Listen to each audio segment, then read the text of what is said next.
భగవద్గీత సాంఖ్యయోగం 2వ అధ్యాయం.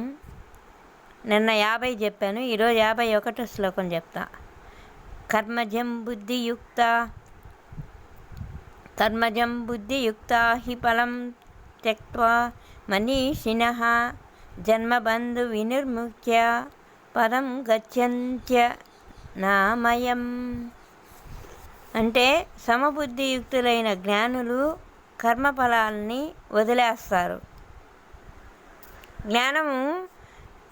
జ్ఞానులు అజ్ఞానులు ఇద్దరుంటారు. అంటే జ్ఞానం అంటే అన్నీ తెలిసిన వాళ్ళు, అన్నీ జ్ఞానంతోనే ఆలోచిస్తడం చేస్తారు. అజ్ఞానులు అంటే ఏం తెలియదు వాళ్ళకి. ముందు ఏం మాట్లాడాలి, వెనక ఏం మాట్లాడాలి, ముందు మాట్లాడేస్తారు, తర్వాత ఏం తెలియదు.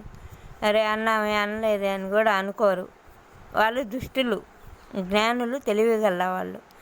వాళ్ళకి కర్మఫలాలని త్యజిస్తారు. వాళ్ళు ఇవన్నీ ఆలోచిస్తారు. ఈ కర్మ చేసాం, మనకు అది రాలేదు, మన కోరిక కోరుకున్నాం, నాకు ఆ ఫలితం ఇలేదు దేవుడు, ఇవన్నీ అడగడు ఆయన అనుకోరు వాళ్ళు. జనన మరణాల నుండి ముక్తులు అవుతారు. అంటే జననం, పుట్టడం, మళ్ళా మరణించడం, మళ్ళీ ఈ బంధాలు అంటామే మధ్యలో జనన మరణ బంధాలు. అంటే మనం పుట్టిన తర్వాత మనకి అందరూ ఏర్పడతారు కదా మానవ రూపంలో. సంబంధాలు ఏం సంబంధాలు? తల్లి, బిడ్డ, చెల్లి, అక్క, అమ్మ, అవన్నీ బంధాలు ఏర్పడతాయి కదా. ఆ బంధాల నుండి ముక్తులు అవుతారు జ్ఞానం కలిగిన వాళ్ళు. కర్మఫలాలను ఆశించకుండా ఏదో పుట్టాము, మన కర్తవ్యం మనం చేసుకోవాలా, మళ్ళీ మనం ఇక్కడ ఏమి ఉండేది లేదు, మళ్ళీ మనం వెళ్ళిపోవాలి అని చెప్పి ఆలోచించేవాళ్ళు జ్ఞానులు. వాళ్ళు ముక్తులు అవుతారు జనన మరణాల నుండి. పుట్టామే అని కూడా బాధపడరు, చచ్చిపోయామే అని కూడా బాధపడరు, చచ్చిపోయిన మనిషిని చూసినా కూడా బాధపడరు. ఎందుకంటే మనం కూడా చచ్చిపోయాడే వీడు అని చెప్పి మనం ఏడుస్తున్నామే కానీ మనం కూడా వెళ్ళిపోతాం ఒకరోజు అని మనం ఆలోచిస్తున్నామా?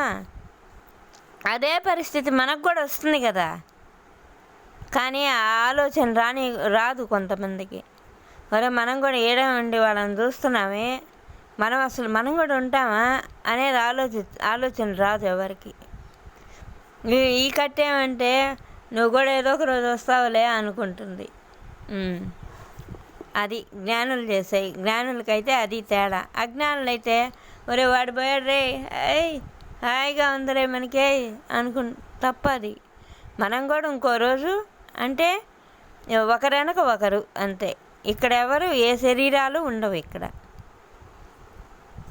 సరే, అంతేకాకుండా వాళ్ళు నిర్వీకారమైన పరమపదాన్ని కూడా పొందుతారు. అంటే నిర్వీకారం, ఎప్పటికీ శాశ్వతమైన పరమపదాన్ని పొందుతారు. సరే, ఇంకా రేపు చెప్తా కొరవా. రేపు 52వ శ్లోకం చెప్తా. జై శ్రీకృష్ణ పరమాత్మ. లోకా సమస్త సుఖినో భవంతు, సమస్త సన్మంగళాని భవంతు.